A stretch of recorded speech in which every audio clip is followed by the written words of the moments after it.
Welcome. My name is Salpi Ghazaryan. I'm director of the Civilitas Foundation in Yerevan. And together with Anadolu Kultur, we have been planning a series of programs that we have decided to call Climbing the Mountain, the personal journeys of Armenians and Turks. And we began to think and talk about this program, as I said, more than a year ago. And we're very grateful that the Black Sea Trust of the German Marshall Fund of the United States agreed with us that this is a worthy endeavor to try to enhance, augment, multiply, nurture, feed, promote, highlight the very good, thoughtful, difficult, complex conversations that are taking place between individual Armenians and individual Turks. Sometimes in Istanbul, sometimes in Yerevan, sometimes in other places around the world. But these conversations, unfortunately, have been personal, private, quiet. And what we wanted to do was use this time in history and invite celebrities, Armenians and Turks, to speak on stage. This is not a program that is set on discussing history and whether or if a genocide happened. This is about how and why this happened and where do we go from here? How do we deal with the consequences and where do we go from here as two peoples, as two countries? This is a program that we have decided to do as a series. Each pair of celebrities will meet 3 times, once in a European capital, once in Istanbul, and once in Yerevan. And we're doing this, well, Istanbul and Yerevan are rather obvious.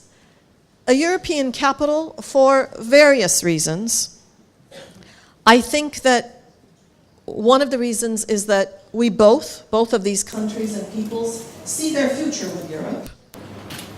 One of the reasons is that we both see Europe both as part of the problem and part of the solution. And also because we think it's very, very important that the European community, the opinion makers and policy makers in Europe, understand that these are not two irrational peoples who will never be able to speak together, but that these are two peoples with very deep, profound issues that have been left silent for most of these 100 years, that need to be provoked, explored, and brought to the surface. The other thing that's very important in our opinion, for the European community to understand is that this is not the kind of situation or problem or challenge or need or issue that can easily be put to one side. Telling us get over it, it was 100 years ago, let's move forward is not a solution. This is deeper than that and will require much deeper, consistent, sustained interest and support in order for us all to move on. So I want to thank you for being here, but I also want to congratulate you for being part of the beginning of a conversation. This is something that I don't have to tell you we probably could not have done 5 years ago. This is something that, with Hrant's death, has now become not just legitimate, but imperative. If he was a lightning rod and a leader in many ways before his death, he now has become a cause, and what he represents is now a cause that many of us have been engaged in. And with your help and participation, with the support of the German Marshall Fund, Anadolu Kultur and Civilitas intend to continue to promote this discussion throughout Europe, in Istanbul and Yerevan, to move this process forward. Thank you. Ben de hoş geldiniz diyorum. Hem Anadolu Kültür olarak hem Cezayir olarak Civilitas'la işbirliği içerisinde bu anlamlı toplantıya ev sahipliği yapmaktan çok mutluyuz. Bu Salpi Hanım'ın da bahsettiği gibi dağa tırmanmak serisinin ilk toplantısı. Cezayir'de yukarıda çeşitli önemli toplantılarımız oluyor. Fakat bahçede tabii kalabalığı da ev sahipliği yapabilmek için istisnai toplantılar yapıyoruz. Bundan önce Sayın Başkan Yardımcısı Hillary Clinton burada bir konuşma yapmıştı. Bu şekilde yüksek standartları tutturabilmekten çok mutlu olduğumuzu belirtmek istiyorum. Gerçekten konuşmacıların tanıtıma ihtiyaçları yok. Zaten bu kadar insanın gelmesi ne kadar iyi tanındıklarını gösteriyor. Ama adet yerini bulsun diye birkaç şey söyleyeyim. Fethiye Çetin malum insan hakları savunucusu, avukat, yazar. Kendisi Ranting cinayetinden sonra aile adına davayı takip etti. Ve kitabı yazdıktan sonra dünyanın çeşitli yerlerinde hem kendini hem anneannesinin hayatını hem de Türkiye'yi anlattı. Arsine Hancıyan bildiğiniz gibi çok tanınmış bir aktris. Beyrut doğumlu, Kanada vatandaşı. Çeşitli ödülleri var. Sanatsal başarılarının dışında düşünceleri ve yaptıklarını sanırım bu akşam bizle paylaşacak. İlk soruyu Arsine Hanım'a sormak istiyorum. İngilizce soracağım. So we are very happy to host you here. The name of the title of the series, Climbing the Mountain, is metaphoric. It reveals how difficult it will be to climb the mountain together, the task in front of us. Have you ever climbed a mountain? I have climbed mountains, but I think you're asking me if I have climbed the mountain. Yes, I have climbed the mountain. I have climbed Ararat. For me, the mountain is Ararat. But before I climbed the mountain, Ararat, I climbed in a very interesting way through my personal journey, the very steps and obstacles of my own history within my identity, within my search of understanding who I am as a person in this world. I was born in Lebanon from Armenian parents. I did know, I had the luck to obviously also know my grandparents who were citizens of this country during the Ottoman period.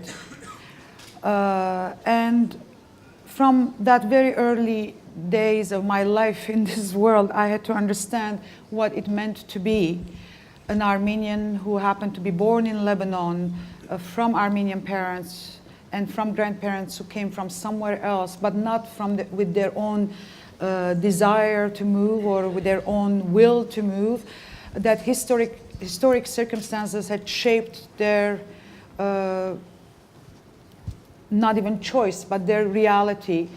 So I had to understand how you climb those steps of a construct of an identity, and I had to learn it somehow without my necessarily early choice of that. I was born into an Armenian family with therefore an Armenian history.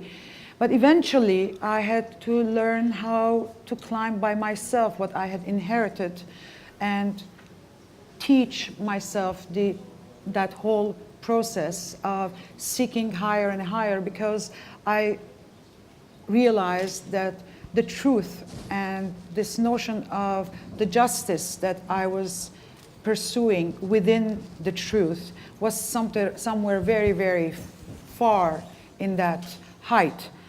And 2 years ago, I finally realized that I had to take this climbing beyond my analysis of my history, beyond my efforts to understand how I fit into any society that I have come to live in or chose to live in. And I really wanted to do the physical thing of climbing that mountain, because that mountain has always meant and continues to mean a lot to me in terms of its symbol, but also what it carries as a symbol to my people. I met the mountain for the first time when I went to Yerevan in 1991, but it was just a glance. I needed to make that glance something more interactive.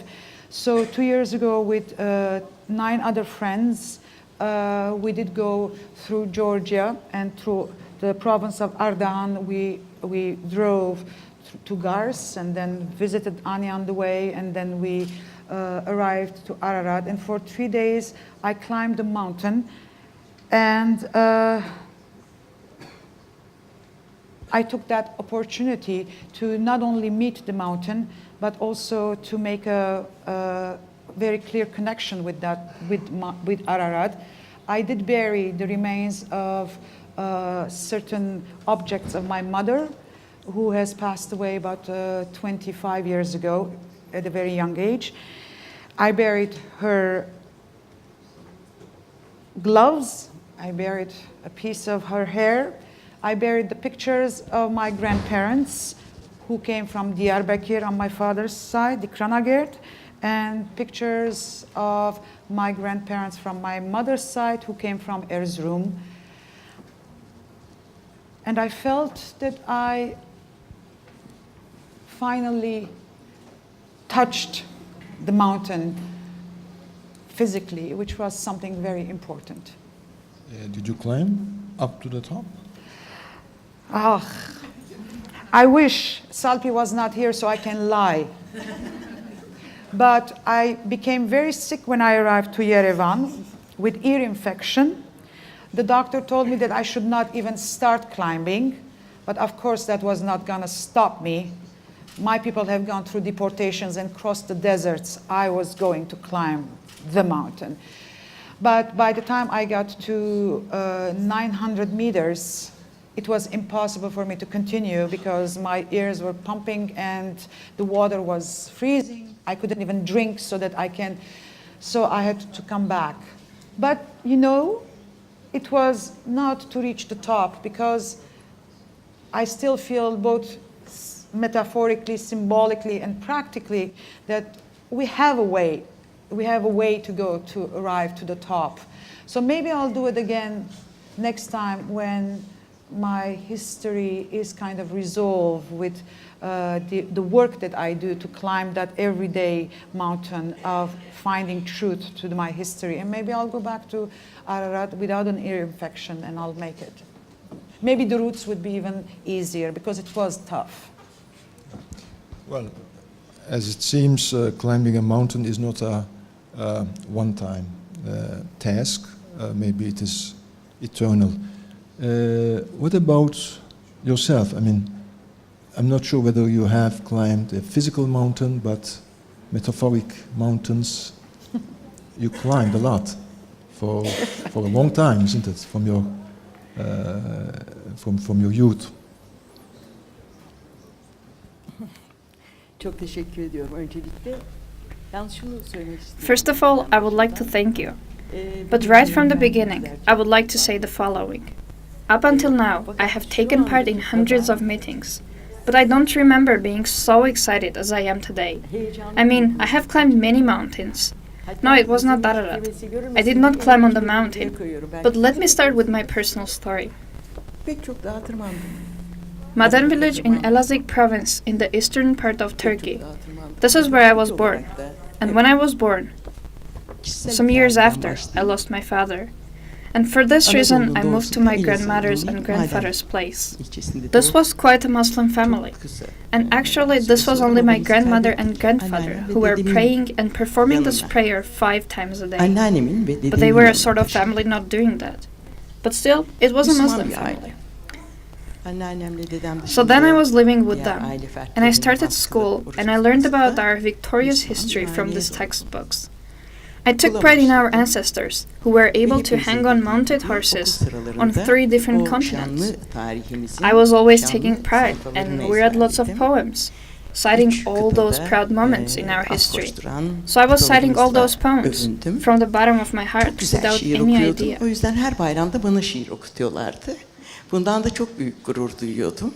Kalkıp böyle göğsümü şişire şişire, bağıra bağıra şiirler okuyordum. Sonra gençlik And later, yaşlarımda at the age of 17, I got to know socialism, and I had all these ideas changed. And later, my grandmother called me and made me sit by her side, and she started telling me a story.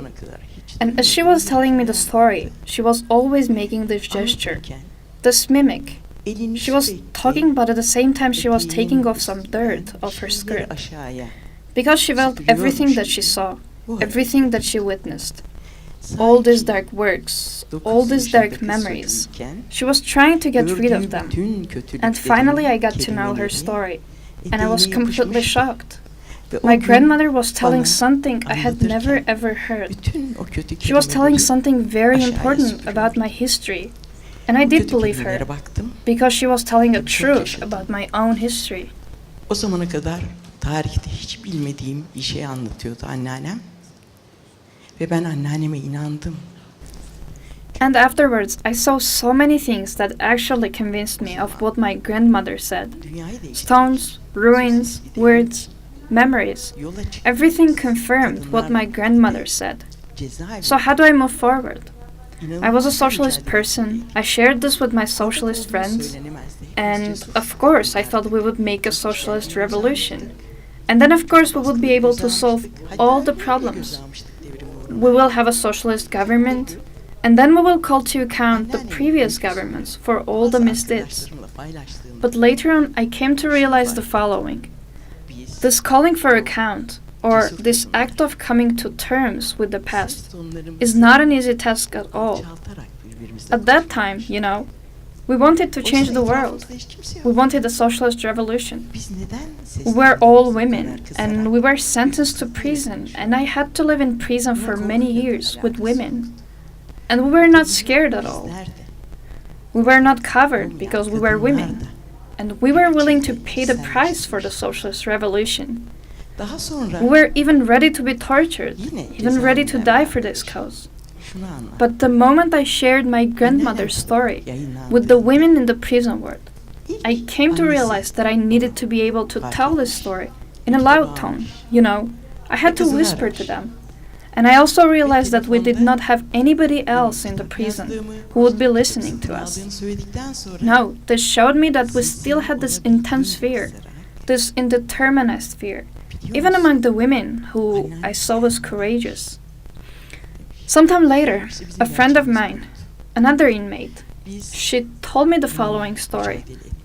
So my book, My Grandmother, was published, and my inmate friend's mother found out about this book. And she called her daughter, and she said, Fethiye wrote a book. I know about this book. And then she got very silent. She was almost whispering. Did you know that her grandmother was Armenian? So this was our truth. We had to struggle against such a thing. We had to struggle against this problem. All of us. All these people, even those who wanted a revolution, were all part of this silence. We were all part of this silence, and we continued our lives as accomplices in this silence, in this guilt. So I was thinking about myself. What can I do? What shall I do?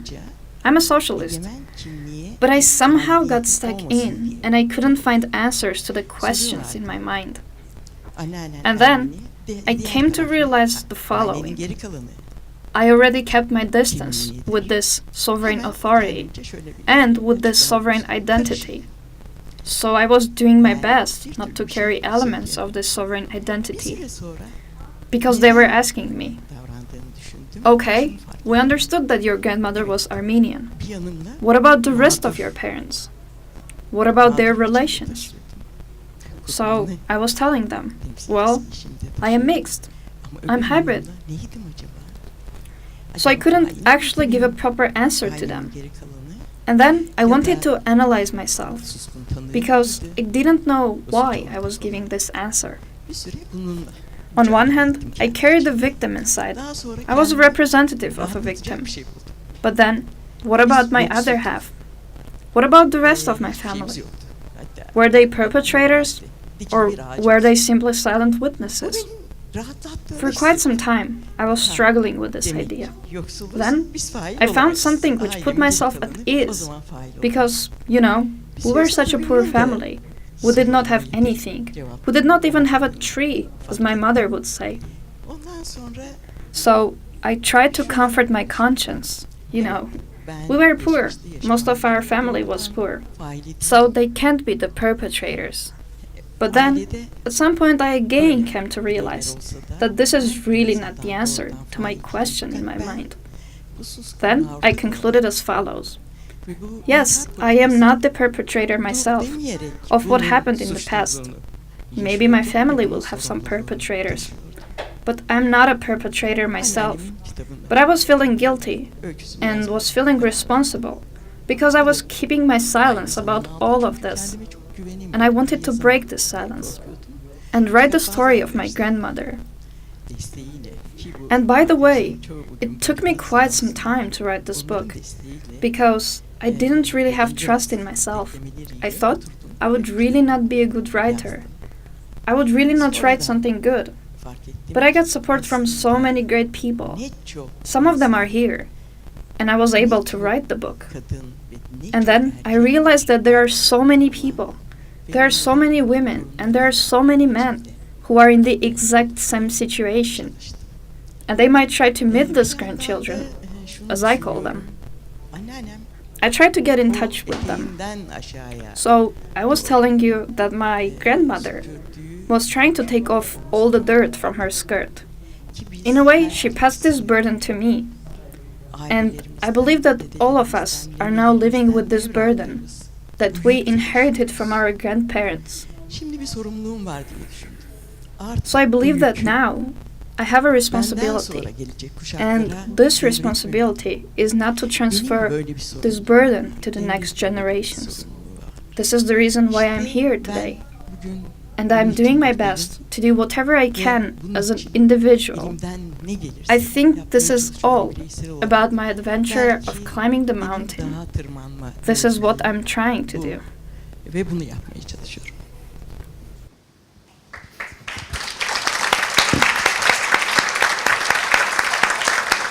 Would you like to ask her something after this? First of all, I would like to say that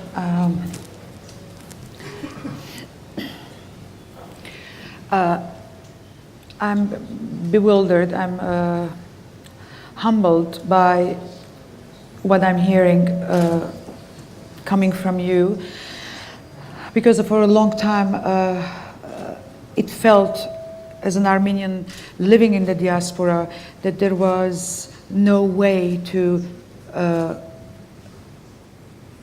find an opportunity to share a common history in its variant interpretations and understandings with another Turkish person. So as an Armenian, I was always both challenged and terrified by the fact that I could never, ever expect to hear a Turkish person to reveal this incredible statement that you're making about your responsibility towards your history. When I accepted the proposition to meet with you, I was wondering what would we have to talk about, because in a way I have always lived in the full knowledge of my own history. Painful, unjust, cruel, frustrating, angering. But I have never been in a situation where I was one day told that I am not who I think I am. So I would like to ask you, how has that changed your self-perception, other than, of course, taking the project of writing the book, sharing your history? You're making this a very collective and a very, perhaps it's a political gesture to bring to your fellow citizens in this country, through your gesture of writing this book, something that is a public knowledge, common knowledge. But I would like to know, as Fethiye Çetin, the woman, the person, how do you live today with knowing that you also carry the identity of an Armenian, when that identity is so much in clash with the Turkish identity, until now anyhow? So how do you feel, how do you live that in your private world? Evet, kuşkusuz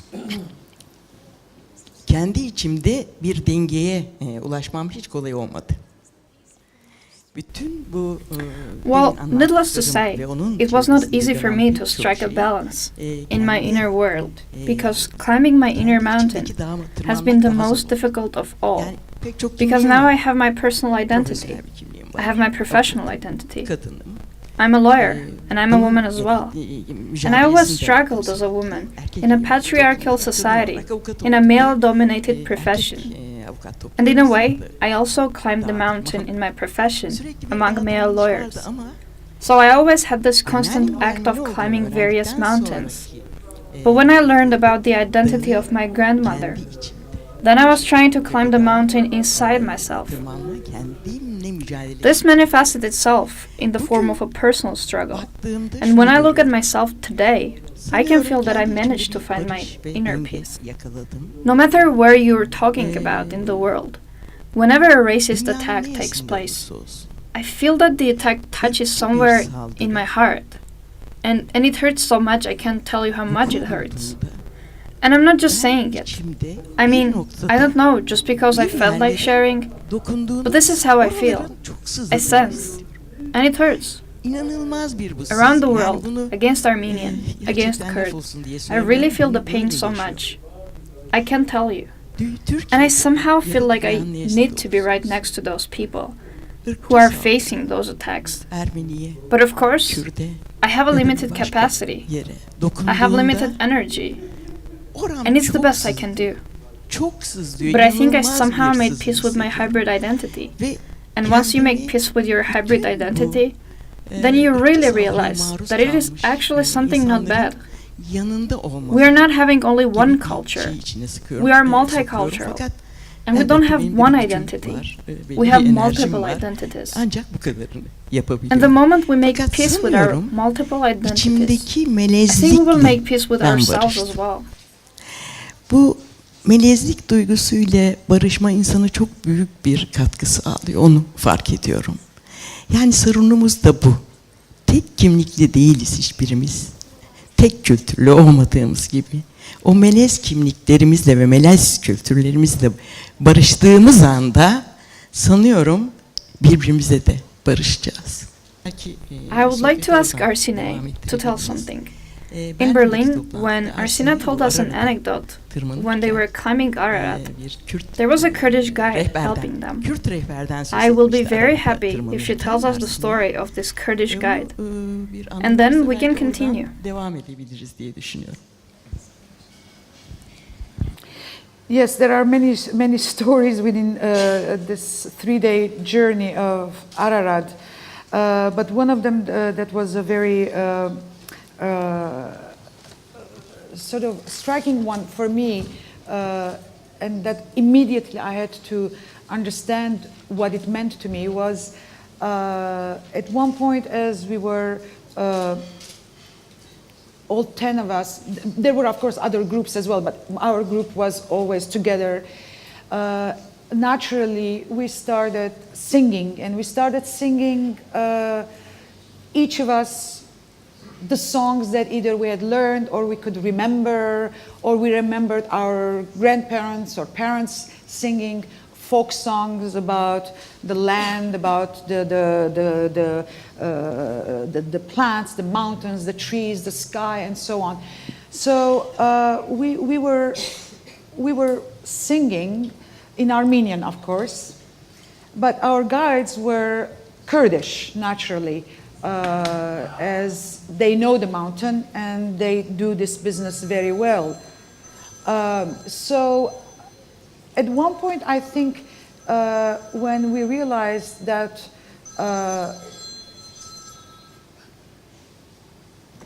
we were getting very enthusiastic about our climbing and singing, and we were happy to be here.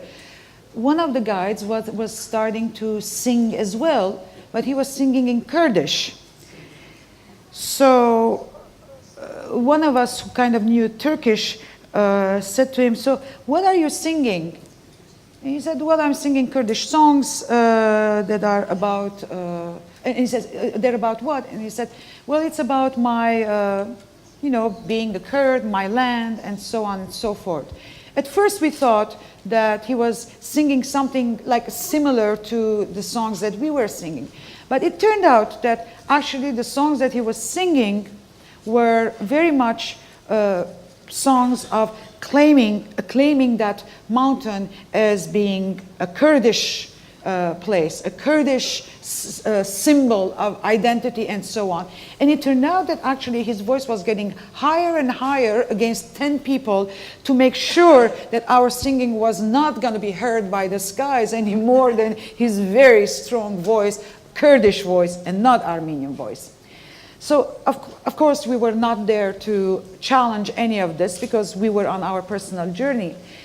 But because we started a conversation about being Kurdish, being Armenian traditions, Kurdish traditions, slowly, all the Kurds who were helping us with the organization of this journey would come to us and talk to us. And more, there were individuals coming and saying, "You are Armenian, I hear, and my grandmother is Armenian." So I would hear this once, twice, 6, 7 times I heard that one of the Kurds' grandmother was an Armenian. And at one point, I realized that the way I was responding to them was, "Oh, okay, your grandmother is Armenian."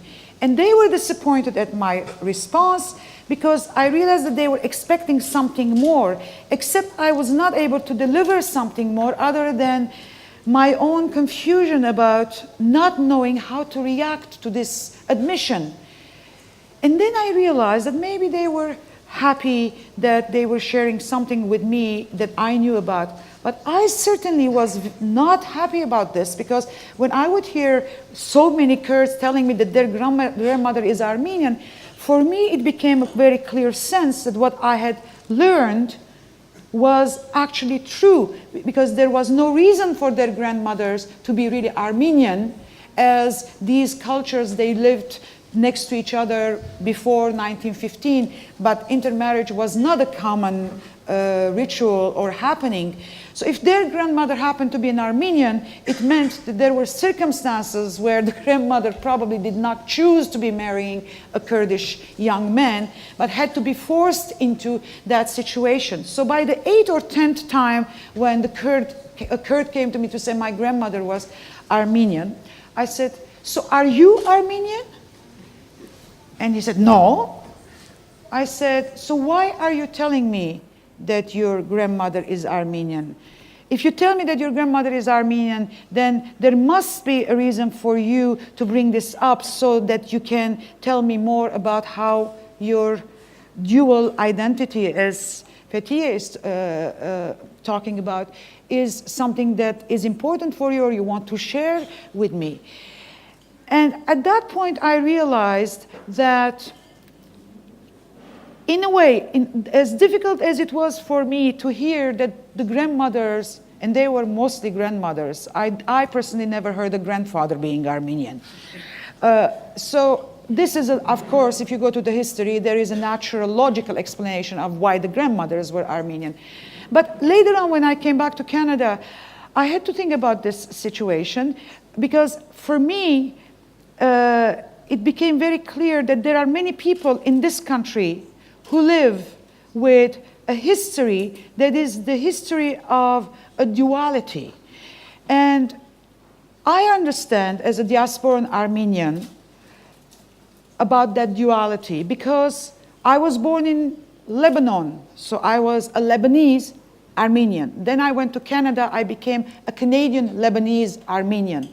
From each of these cultures, I carried an experience, I carried a feeling, I carried a learning, a vision of the world. When I went to Armenia, I also learned from present-day Armenia things that I did not know as an Armenian because I really was not part of that particular part of Armenian experience. So, but again, very young, I was trained to accommodate, adopting difference, understanding difference, understanding that it's possible to be an Armenian with many understandings of different realities and other people's realities. And it is amazing when I read your book, the first question that came to my mind is, how does Fethiye live today? Because I remembered that Kurd who was shocked by the fact that after he says that his grandmother is Armenian, that he could possibly be an Armenian. Of course, I also learned that being an Armenian in Turkey, and this is not the case anywhere else in the world, but being an Armenian in Turkey is a problem. It's a bad thing, it's an ugly thing, it's a thing that people use as a curse. As I was saying in Berlin, when Gül was accused of being Armenian, he went to court to say that his reputation was being besmirched, his reputation was being insulted. And I was thinking, why is he doing that? What's there to be insulted by being told that he's Armenian? What's there to be insulted by being told you're somewhere German? Of course, I had to understand that being an Armenian in Turkey is more than being an Armenian in Turkey. It represents all kinds of sort of elements that in a nation who is so proud of its own history, of its own identity, being something as low as Armenian is a difficult thing to say. So my question to you is, do you willingly bring up the question of you being Armenian today somewhere as well? Or do you measure that sort of willingness to express? And have you ever been scared of revealing what you feel that you have to reveal about yourself? Because it feels to me that in this country, fear has stopped many people, even though they know their history, even they know their incredibly charged and important background. They want to do something, but fear stops them. Have you ever accepted to be scared? Kuşkusuz korku çok insana özgü bir durum. Fakat şunu da önce söyleyeyim. Well, of course, fear is a part of human nature. But I also want to say the following. After I took part in many events and many platforms, Armenians still identified me as a Turk, Turkish woman, Turkish lady, and I also think that happens today. You know, when I'm in Turkey, I'm Muslim. people introduced me as an Armenian. I really couldn't understand how I feel and what my identity is. So I simply gave up. I simply stopped expressing it. For instance, in my grandmother's village, they all called me an Armenian. This is actually not so bad, and it actually gives me an advantage, because I have that identity. I'm in a better position to be able to talk to these people. I think people with multiple identities, like myself, should be taking the floor and talking about it, because now I feel more comfortable talking about it. I feel being an Armenian in Turkey is very difficult. You are right. Let me give you the very last example. In the cemetery in my grandmother's village, we opened up the fountains. During the restoration work, we also had a few Armenians working on the restoration. Somebody comes and introduces the workers to the villagers, saying, "This is an Armenian." "Oh, you let this person call you an Armenian and you don't get mad about it?" This is what it means to be an Armenian in Turkey. By the way, this woman in the village is one of the ladies in the village with a golden light. She really has good intentions, but she is expecting for this person to get angry because she was introduced as an Armenian. I really do think it's good to have more than one identity, but I don't think everyone in Turkey thinks they are as lucky as I am. I think it should be us, people with multiple identities, to talk about it. It's our responsibility to cope with this. It is not the Armenians in Turkey, but it is us. Some part of me represents the majority also. So I define myself, and I do my struggle, and I believe in my inner journey. These Armenian grandmothers, well, there is also Armenian grandfathers. We were working on a project called Grandchildren. There is also small boys who were taken. When they were just certain age, these guys, boys, grown-ups, they left. But the girls couldn't leave because they got married, they had kids. There are a few grandfathers who had to stay. We have to be sensitive to why these grandfathers and grandmothers are so silent. How many children were they? Bu Ermeni anneanne ve babaanne meselesine gelip bunu dile getirirken şöyle diyorlar. Benim nenem de sizdendi. Yani a friend of mine wrote an article, and her grandmother was also an Armenian. She wrote the following: "I would like to apologize from our grandmothers on behalf of all our grandfathers.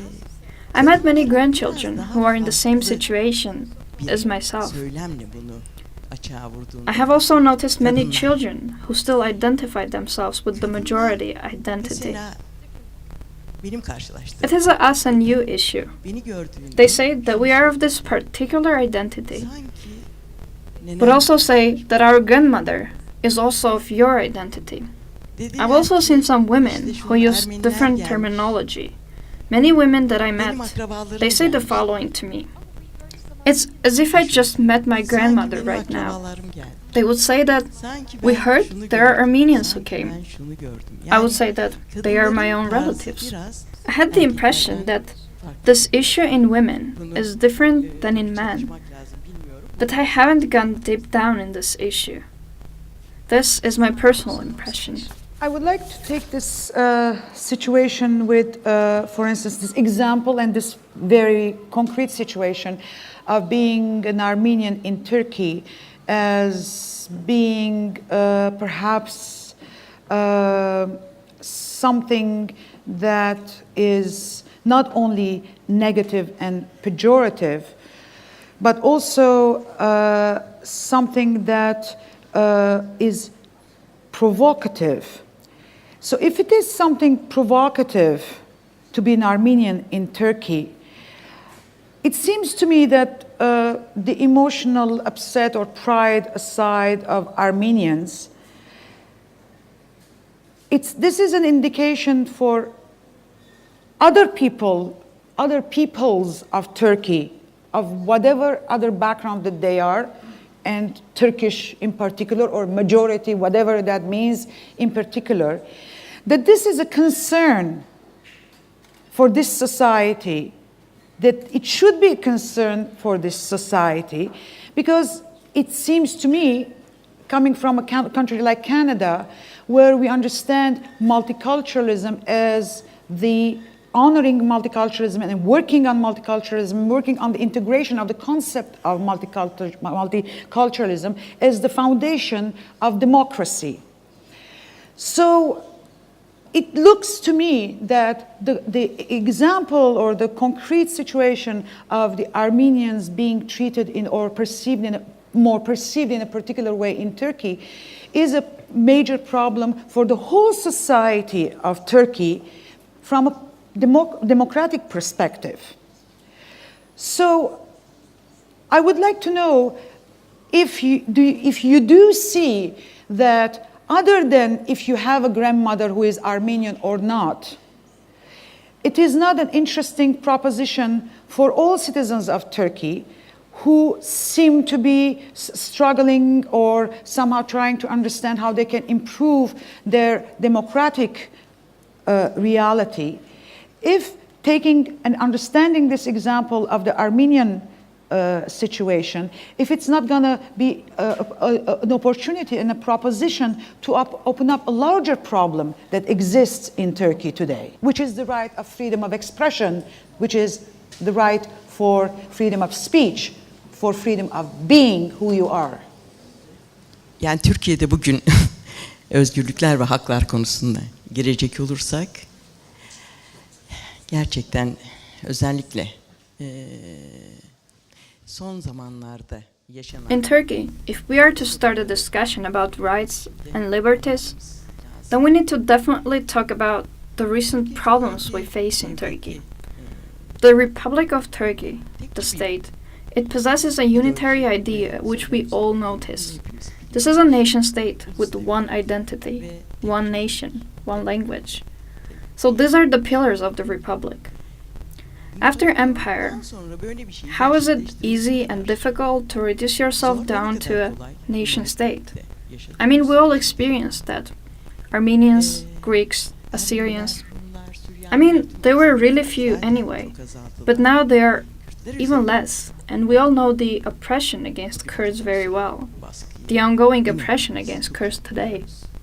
So this is our common problem. Democratization.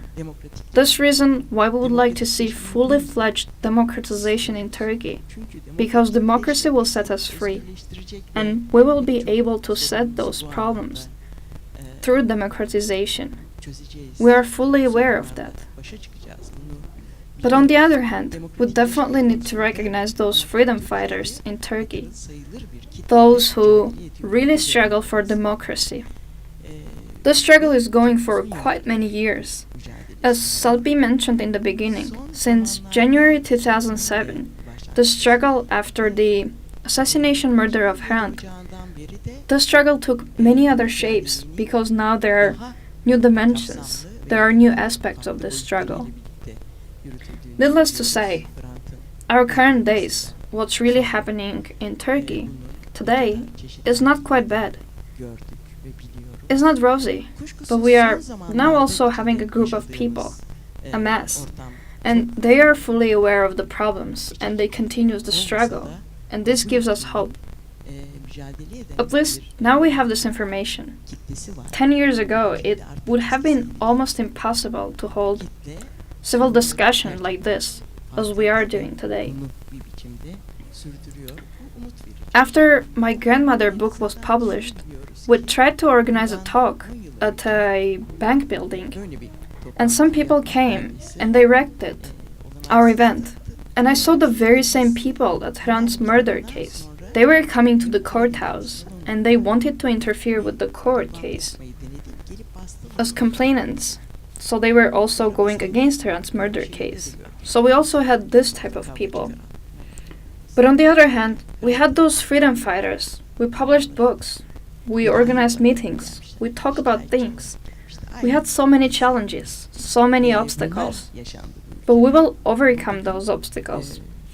I always try to be optimistic, because if we lose our optimism, then we need to collectively leave this country. There is no other way. So Evet. I believe that Kuşkusuz we will zorluklarımız find a var. way to Ama biz bu overcome. zorluklarımızı da aşacağız. Ben biliyorsunuz hep iyimser davranırım bu konuda. Çünkü iyimser olmasak o zaman hep birlikte bu ülkeyi bir biçimde terk etmemiz lazım. Evet, biz bunun üstesinden geleceğiz diye düşünüyorum. Kuşkusuz. Bu sorunları hep birlikte çözeceğiz.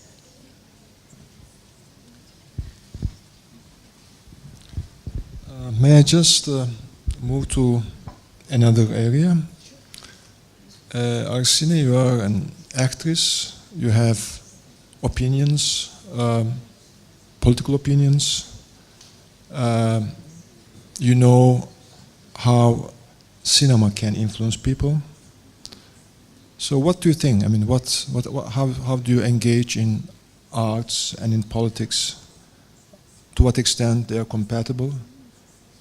To what extent you make use of arts and cinema in order to convey a message? I mean, what is your experience? I think I came to choose the creative artistic process as both a professional and a personal pursuit, not accidentally. I think as every young person trying to figure out how they're gonna make sort of their life worthwhile exploration and make sort of that life a worthwhile journey. I had to come to terms with also this other part of me, as I said early on, about the fact that I was born into a history where I felt very, very young, very responsible towards. I was given this torch of having to do something. I had to do something which was about bringing justice to my history, to the ones who had died, the 1.5 million who had died. I had something to do to continue on the path of at least remembering them and bringing that truth to the world. I did have the choice of going into much more, like everyone else, political perhaps activism and so on. But I realized that ultimately I had to be true to myself, and it felt that the artistic process was something that on everyday basis, just as a person, I was very interested in, because it was a world of examination, it was a world of analysis, it was a world of also creativity, so that you can deconstruct and construct things. So as a young person, I loved the possibility of playing in this process. And it occurred to me, looking back at the history of the arts in general, that what art does best is being involved and engaged with its times, with the culture, the society, the environment that you live in. I think any artist of reputation or interest is an artist who is proposing something, different formats, extreme formats, something about their times. And so it became evident that the artistic path was the best path for my sensibility as a person. And when I made that choice, it was not something very easy for me to justify, because I came from a much traditional family and community where being a doctor or being a lawyer, you were luckier on that ground. I don't know, any other liberal sort of profession was understood as something to be encouraged. But being an artist was not a profession, was not a pursuit. I mean, it's like you're doing nothing serious, really. So I have to say that it was my meeting with Atom Egoyan that provided for me a possibility to put our both desires in a place where it made it something much more solidified, because we both realized that we needed to be artists, because we needed to understand the world from the privilege of exploring that world from the artistic perspective. And from that moment on, it became very obvious to us that it was the only language we can really speak in without, as you said, and thank you for saying, is that yes, I have opinions, but my opinions are much more interesting to share I find, within my work or around my work than just feel that I have something to say whatever way. And I have had that privilege to be able to construct my opinion within the work. The work has been actually not only around questions of history or questions of particular presentation of, I mean, in Turkey, you are, of course, very much aware of the film Ararat, but Ararat as a film work, within the context of cinema, is ultimately the voice of an auteur filmmaker, which is part of the tradition of filmmaking. Ararat was perceived and accused in this country as a film of propaganda. I don't take it personally as an insult or as particularly an accusation, because every film, every work of art is ultimately, of every film or every work of art of interest, is a work that is transmitting a message, is transmitting a notion about the reality. And so was Ararat.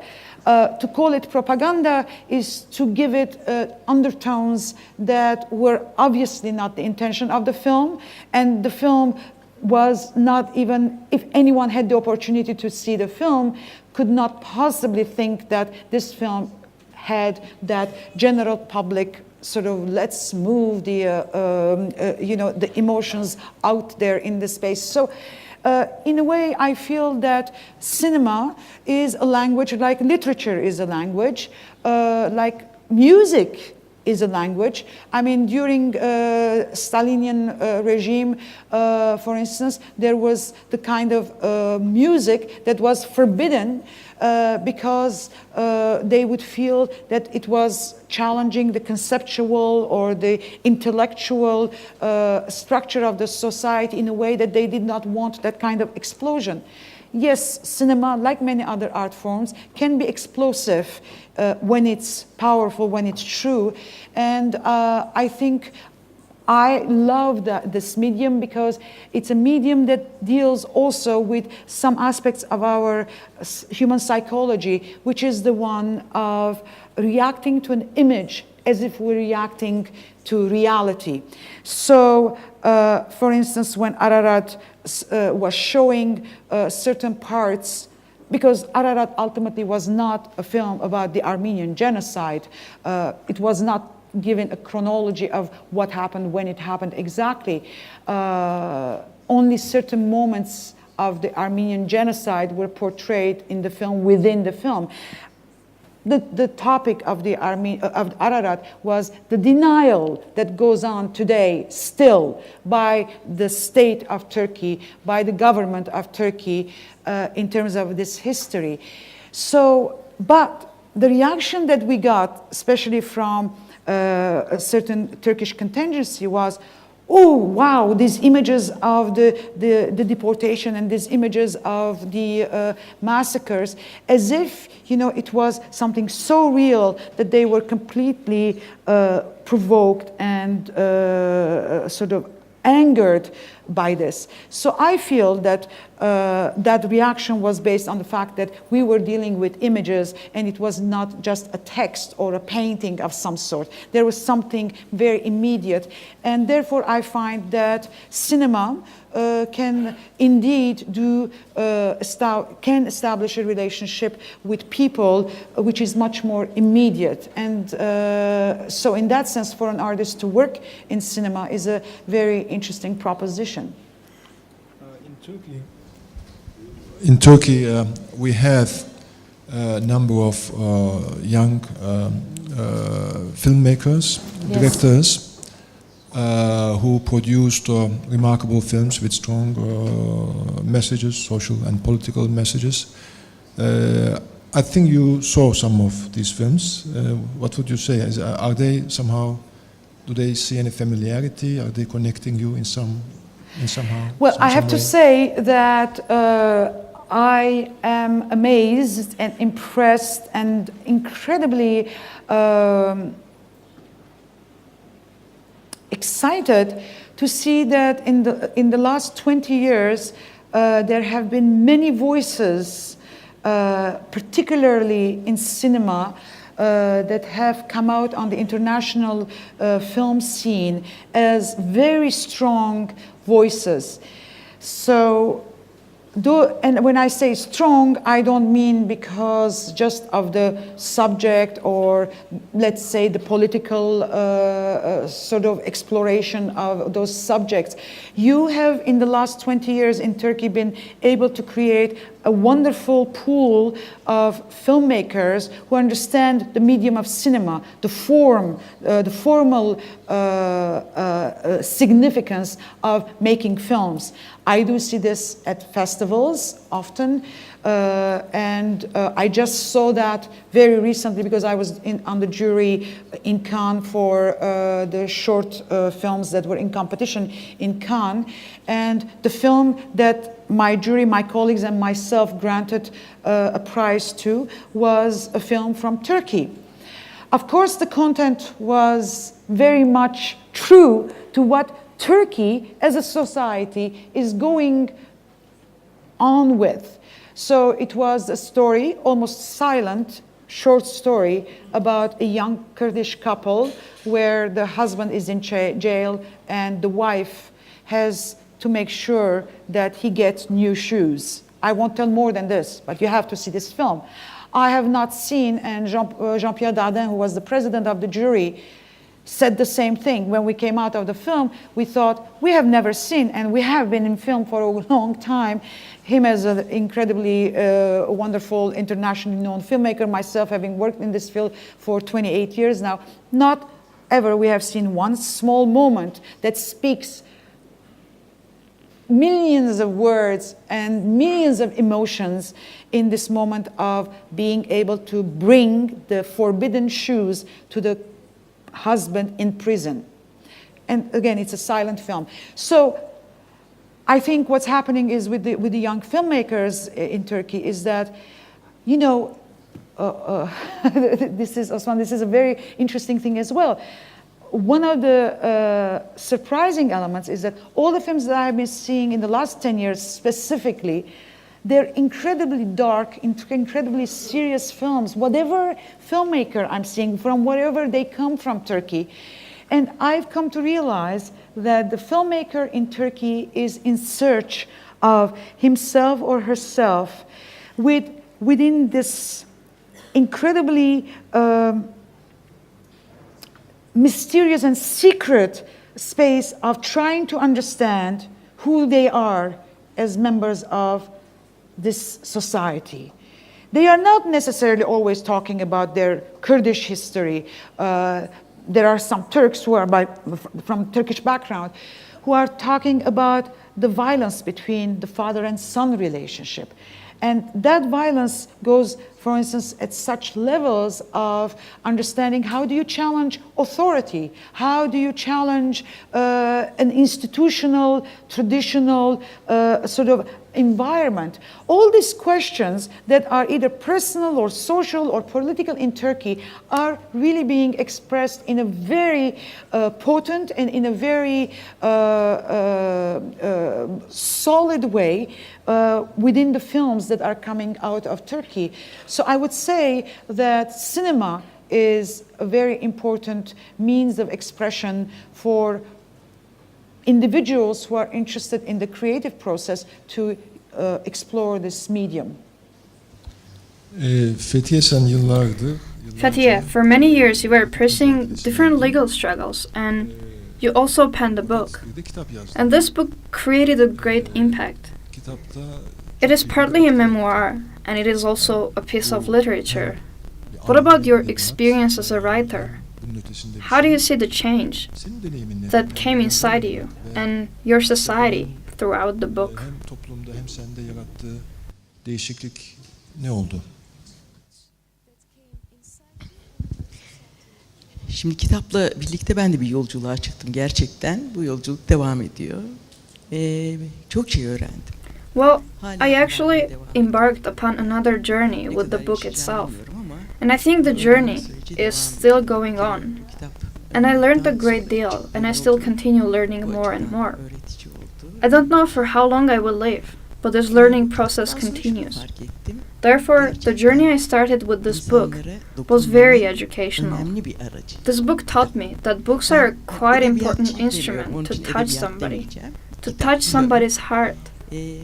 Well, I'm not a literary person myself, but I'm just a storyteller, and I have realized how those stories can penetrate inside people's heart. I realized people are really impressed with your stories. The moment you share your personal stories, something magical happens. All these fictional artificial borders between people start vanishing. I had some people, and we were definitely of different opinions in terms of political opinions, and we couldn't communicate. But the moment we started sharing personal stories, we started to communicate. And we also realized the extent of stories that we inherited from our grandparents. And we started sharing those stories. By the way, I'm talking about people who were born in the same village as I am, and who would end up in a great fight with me because of different political ideologies. We would be very apart from one another. There would be a great divide between us. But if you start sharing personal stories, then these borders disappear and you come close to each other.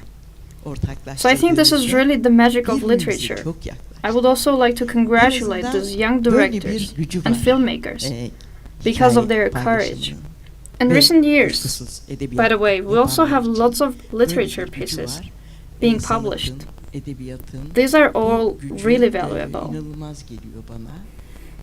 And I believe that these stories also help us remember the past. Let me just continue with my grandmother. Whenever my grandmother would say something painful, she would always say, "May those days go and never return." And this is a very common saying in Anatolia.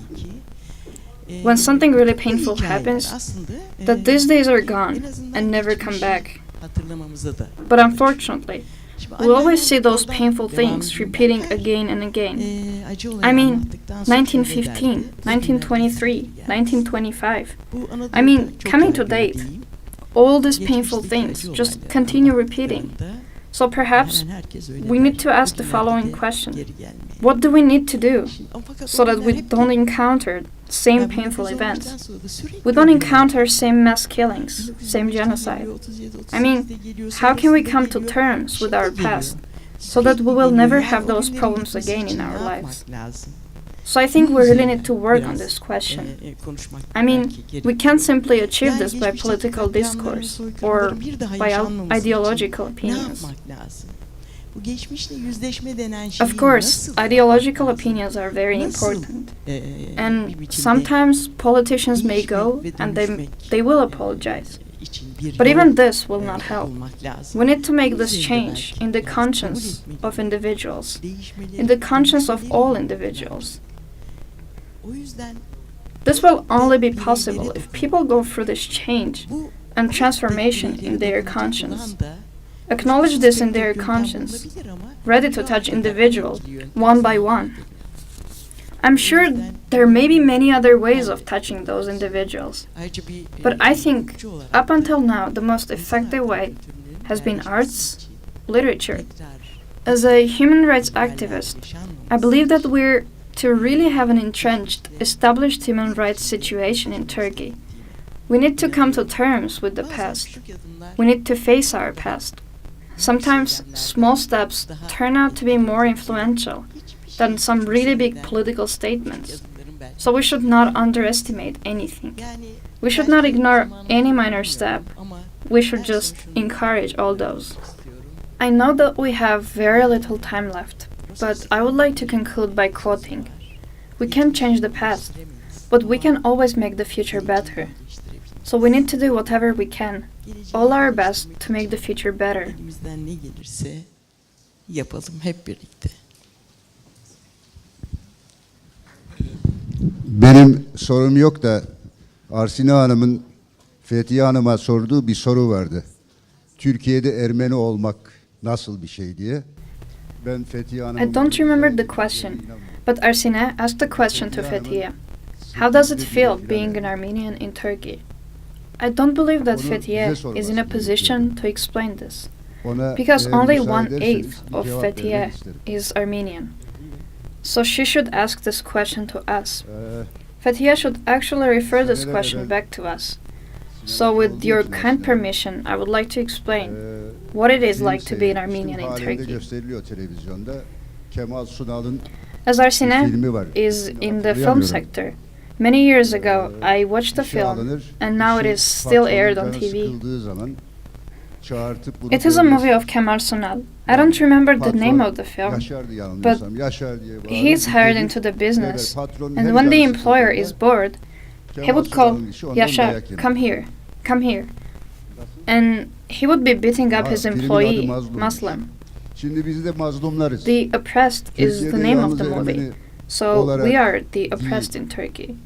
The problem with the debate in the Turkey, we pay for the press.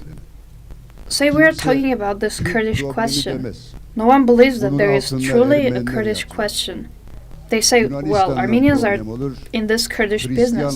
We again become the oppressed. Whenever we have a problem with Syria, they say it all comes from Dashnaks in Syria. So I think being an Armenian in Turkey is the most difficult task in the world. I just wanted to remind this to Arsine.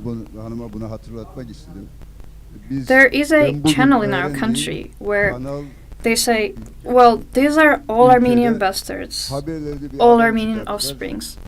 They say for the terrorists. So just imagine our mood, our psychology. We have to watch such news. Well, we're always talking as diaspora. We are diaspora. But you are so comfortable. We are paying the price. Whenever you do mistakes in the diaspora, we have to pay the price. Whenever people make mistakes in Armenia, we have to pay the price. Whenever things happen in Syria, Greece, or Cyprus, you know, we are like this Yaşar in this film. Whenever the boss is getting bored or angry, they call us to beat us up. İki tokat işimizi bitiriyor. Tahmin ediyorum anlatabildim demek istedim.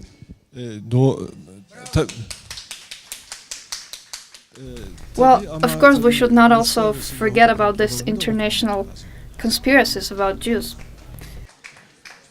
Yapmak gerekirdi. Şimdi daha çok başka konular konuşuldu ama maybe we need another session, another talk about the film itself, because this film is quite important for Turkey, because we couldn't find a way to screen this film.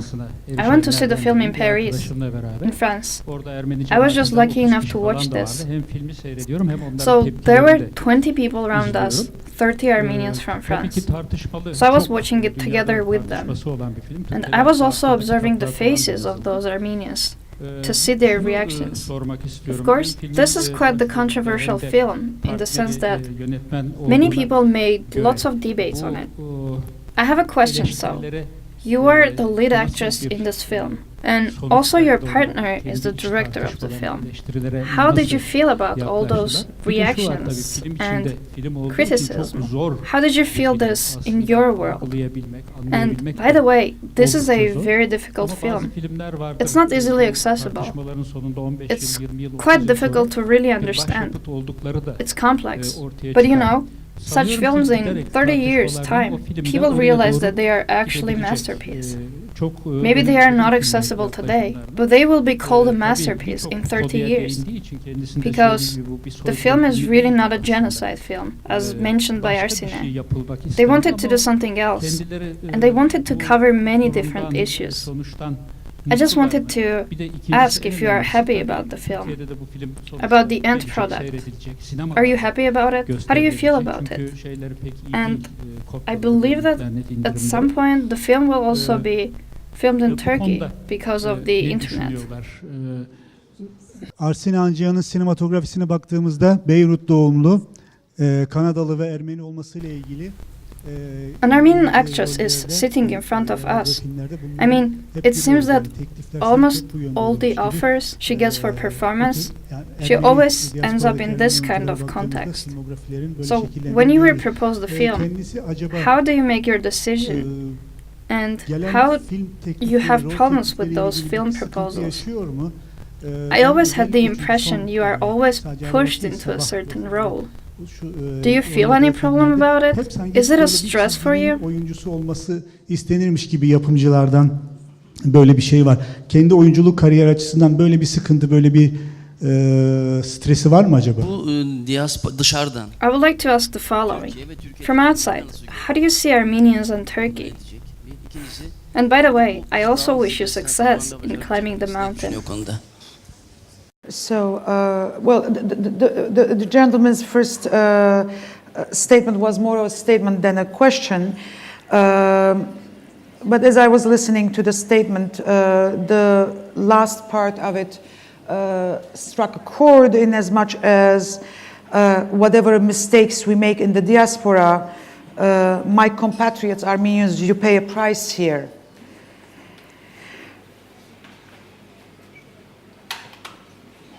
It has not been easy for us to survive in the diaspora. The same way it has not been easy for you to survive in your homeland.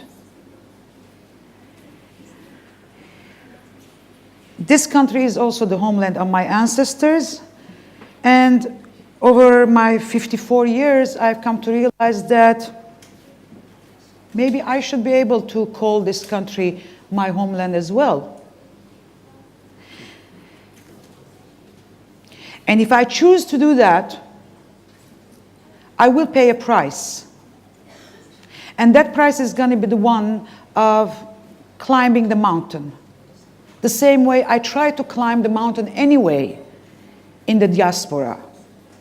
No one gave it on a silver plate to me, to my parents, to my orphan grandparents, to arrive to the comfortable place that you are referring to. And it's still not simple to be an Armenian for my son in Canada. So, if I choose to be claiming this country as my homeland, and if I chose to come to Turkey today, and if the Turkish government would allow me to choose that possibility, it won't be finishing there.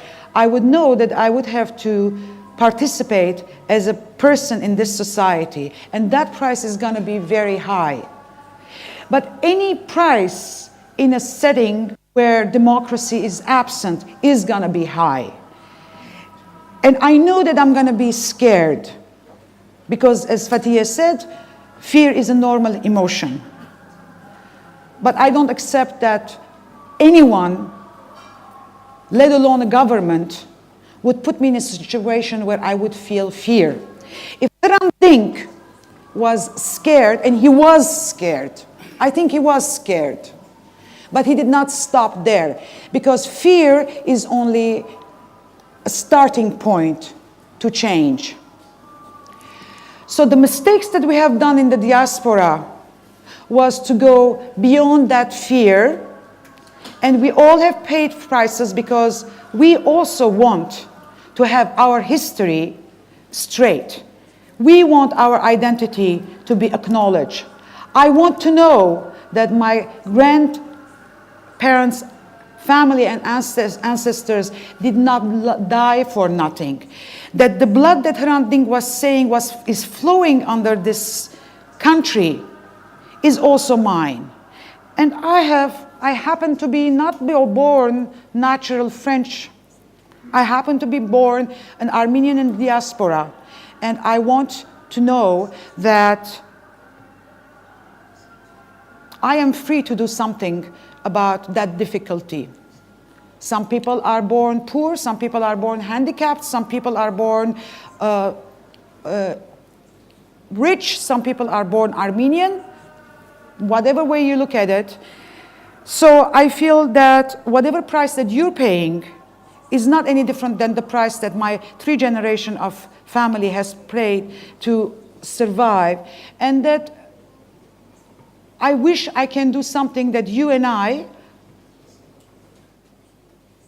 we can convince everyone else in this country who is not Armenian that it's our responsibility all to come together and that we can do something. The reason I am here today, I didn't have any reason to come to Turkey until now, but I made that reason reasonable for me because I did want to meet my compatriots.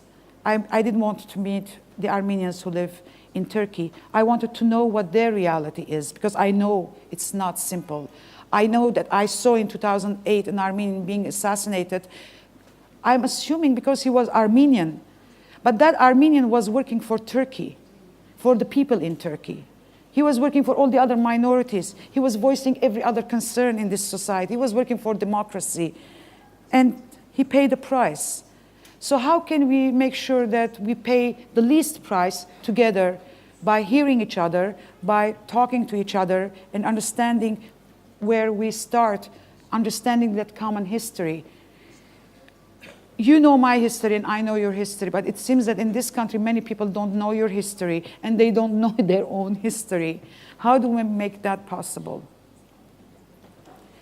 As far as your question is concerned about Ararat, thank you for your comments because you perceived something very important about the film. The film was not, as I said, about demonstrating the actuality of the genocide.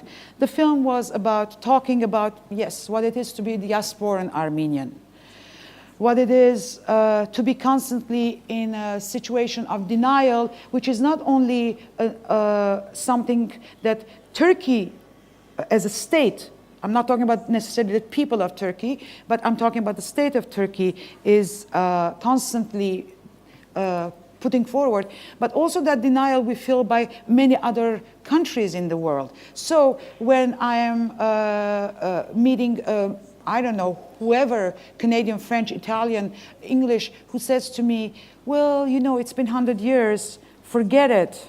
Or when they say, oh, you're Armenian, so sorry, what is that? And I try to explain the history of Armenians and what happened, and I see their eyes floating off because, oh no, we're not going to hear a story here again about Armenians 100 years ago, what Turks killed, okay, well, it's happening in Rwanda now and all that. It's not pretty, it's not great, but what it does to me is when I get home, I think, oh God, if this history was recognized, maybe I would not have to deal with these ugly experiences of confronting denial.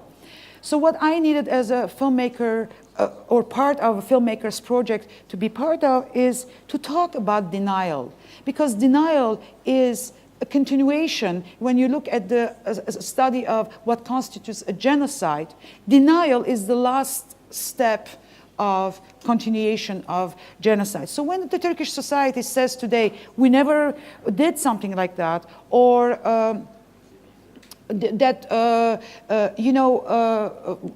you killed us as well, whatever is happening in the sense of trying to create an apology for possible massacres, what's happening here is that no Turk can be accused of the genocide itself today. No Turk can possibly be accused of that. But the denial of it, what you're talking about, is where we wanted, with the film Ararat, put Turks in front of their responsibility.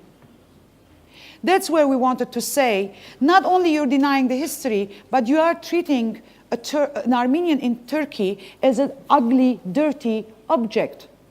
Why is that? Why is this denial of my existence is continuing? What is it that makes you so upset as a human being, as a society, to take me, another individual, as an example of darkness?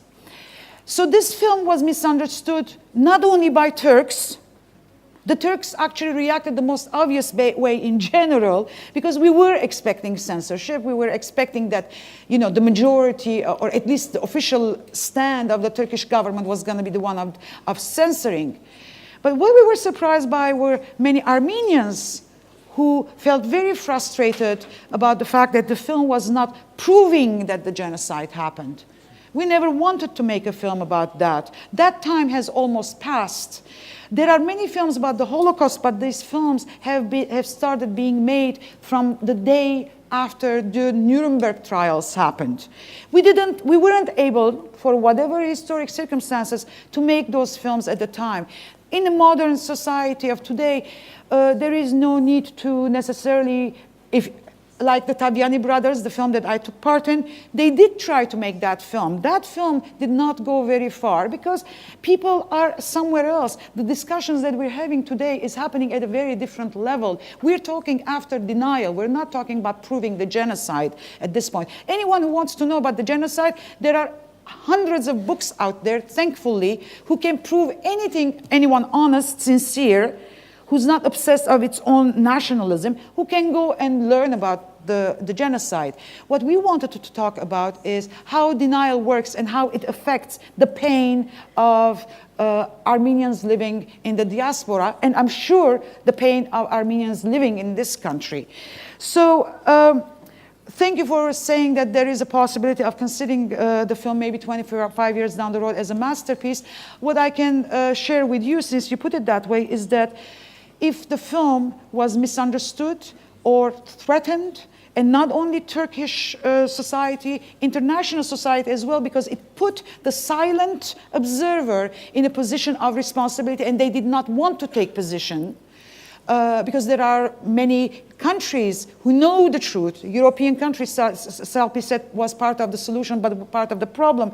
Many of them, they did not want to address the film, because the moment they would get engaged with the film, they had to acknowledge the history of the film.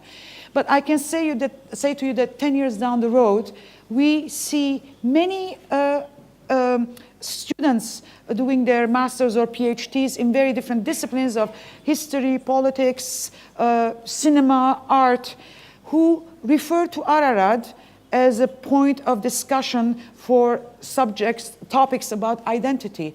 And that is, again, as artists, Atom and myself, we feel incredibly proud that we are still able to access people's need to find out about things. As to your question, sir, whoa, you just pinched a very nice, you gave me a really nice little, pinch on my skin. Yes, you're right. I have been often playing parts that are very specifically close and true to my heritage, to my background, to my understanding of a part of the world that I can represent. I've played Arabs, I've played Armenians. I have, fortunately, I do have a career also in theater where I have not played any of these roles that you are familiar with, and therefore you have not seen me in those roles. But most of my reputation has been established on the basis of the films that I have acted in. And most of those films I have been portrayed as the outsider, someone from elsewhere. Very much often later on in my work, I have become very frustrated by this. But fortunately, I have always seen the importance of these projects, the importance of the work, that I could see myself as a pure actress, not necessarily as an Armenian or Lebanese or Middle Eastern, that I could do an explorative work that I would be happy as an actor to go into.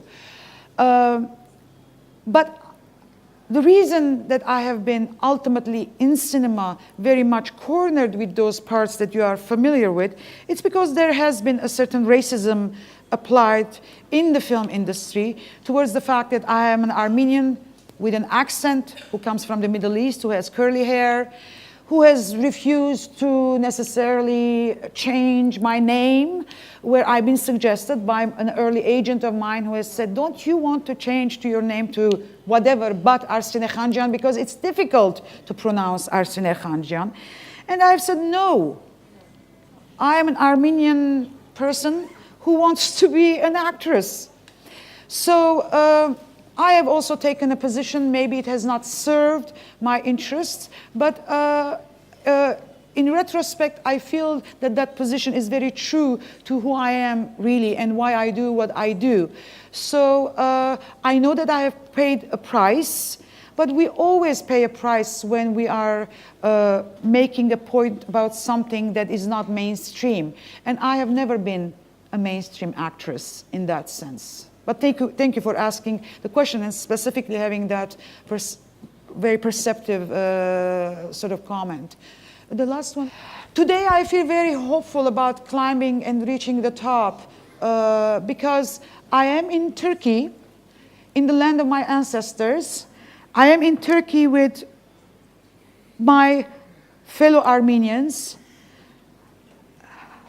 I am closer today, much more, to my fellow Armenians. And I am very, very happy and hopeful that I can climb all the way to the top of the mountain because I have met Fethiye Çetin, who has given me hope that by changing her own society, by trying to change her own society, she is doing the work that this country needs, that I cannot do. I have done only so much with my activism, but I think if I push it any further, or my community in the diaspora pushes it any further in different ways, there are repercussions that they're not even significant repercussions any longer because Turkey is a very big state. It's a country that has 80 million people with a wonderful economy and an incredible contribution to the world. It has very many geopolitical allies. We are 6 million Armenians, 3 million in the diaspora, 2 million in Armenia, 4 million in the diaspora. We are small, but we are clear about what we want. And I feel very privileged that I live at a time now that Hrant Dink, by losing his life, but not losing the outcome of his actions, has created a civil society that can take on that torch and that responsibility to move on. And I just want to be part of that process, if I can, by acknowledging the fact that maybe you are Turkish, but it is not surprising to me to say that you can also be Armenian, and that every Armenian in this country can say that they are Turkish Armenians, and there is nothing strange about that. So I am hopeful that I will, in my life, maybe reach close to the top. A lot of surprises happened, but I'm counting on also all of you citizens of this country that you're gonna do the work, and I can only offer my humble observation and certainly my congratulations that however small you are in number, that you are taking on this sort of action in hand, and that you're going beyond fear with courage and conviction. Thank you.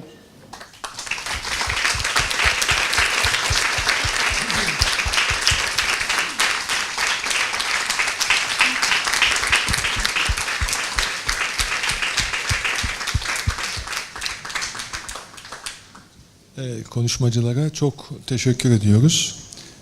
Aslında galiba dağa tırmanmak. Yes, we would like to thank our speakers, who are, in fact, it seems that climbing the mountain was a very good metaphor. But I think that something is missing. Perhaps we should have called it climbing the mountain together. Perhaps tonight we laid the groundwork for climbing the mountain together. Apart from Arsine Khanjan climbing the Ararat mountain, it is the first time she is in Turkey. It's the first time she's meeting an audience in Turkey. It's the first time she's talking to an audience in Turkey. So we really hope that this will continue, and at the same time, this is Arsine's birthday, and we are really happy that she is with us on her birthday.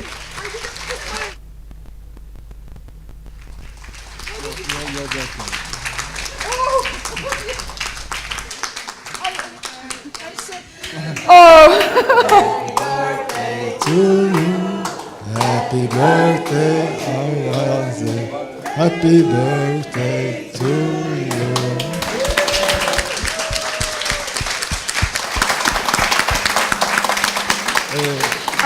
I was so into the moment of this event that I just went into all the things that I heard, all the things that you've been saying, and all the things that we're sharing. So I forgot to put so I did not understand what you were saying, but it was a very surprising sort of news when Sarpi Ghazarian said, you know, we're not going to do this talk on September 8th as it was decided. We're going to do it on September 6th instead, because there is an event in Vannes on September 8th. So I said, okay, but then I said, oh my God, I will be 54 years old on September 6th, and I will be on my 54th birthday in Turkey, this place that has been, this country that has been so much part of my struggle to understand how I fit where I fit, and that at my age of 54, I am fitting somewhere that I had no idea I would reach, that maybe, I don't know, halfway of that mountain that I've been climbing. So it's very, very meaningful for me to be here today. And thank you for sharing it with me. I'm sorry about this. Thank you. Thank you. Thank you.